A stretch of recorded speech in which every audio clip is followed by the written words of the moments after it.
High বন্ধুরা, আমি আবার একটা ভিডিও নিয়ে চলে এলাম। আজকের ভিডিও সানডে স্পেশাল বিরিয়ানি। আজকে যেহেতু রবিবার, তাই প্রামাণিকবাবু আবদার করলো যে বিরিয়ানি করতে হবে।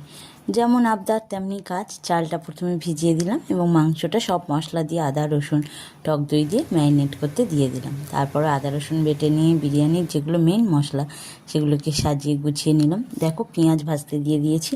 পেঁয়াজটাকে লাল লাল ভেজে, কারণ বেরেস্তা ছাড়া তো বিরিয়ানি হবেই না, লাল লাল করে ভেজে বেরেস্তা খানিকটা তুলে রাখলাম। তারপরে বিরিয়ানির আলুটা সিদ্ধ করে নিয়ে ভেজে নিলাম, সুন্দর করে লাল লাল করে ভেজে নিলাম। এবারে মাংসটাকে কষানোর বেলা। দেখো, যেহেতু বিরিয়ানি হবে তাই মাংসের পিসটা তো একটু বড় রাখতেই হবে, তাই মাংসটাকে সুন্দর করে কষাতে থাকলাম।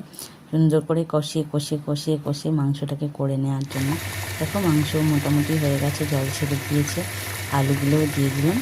এবার মাংস নামিয়ে নিয়ে বিরিয়ানি সাজানোর পালা। যেহেতু না সাজিয়ে দমে দিতে হবে, দেখো আমি বিরিয়ানি সাজাচ্ছি সুন্দর করে হাঁড়িতে সাজিয়ে। এই যে রেডি হয়ে গেছে সাজানো। এবার এটাকে দমে বসিয়ে দেবো 10 মিনিটের জন্য। দেখো, আমি দমে বসিয়ে দেবো এবারে। তারপরে সবাই সানডে স্পেশাল বিরিয়ানি খাওয়া হবে। দেখো হয়ে গেছে, সবাই খাওয়ার জন্য রেডি। এবার সবাইকে পরিবেশন করবো গরম গরম গরম বিরিয়ানি। চলো, এবার বসে গেছে সবাই এবং অনেকে ভিডিওগুলো করছে, তো সবাইকে দিয়ে দিয়েছি বিরিয়ানি খাওয়ার জন্য। এবার খুব মজা করে রবিবার আমরা এই বিরিয়ানিটা এনজয় করলাম। হাই বন্ধুরা, দেখুন আমাদের রবিবার স্পেশাল